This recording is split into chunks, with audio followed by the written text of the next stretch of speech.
here with Toyota Material Handling, Northern California.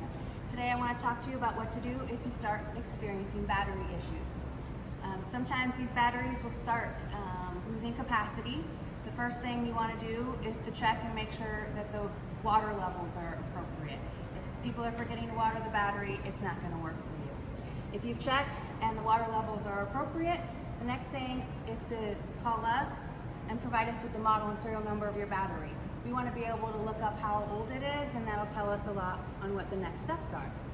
On this Deka lead acid battery, they put the serial number on the intercell connector closest to the positive terminal cable.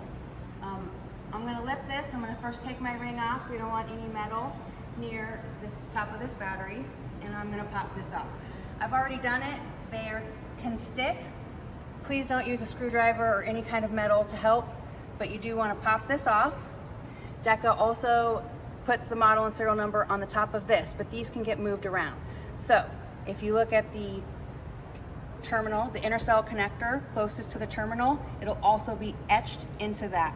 With the model and serial number, we're going to be able to tell you the age of this battery and be able to put together a plan to get you taken care of. Any other questions? Call TMH.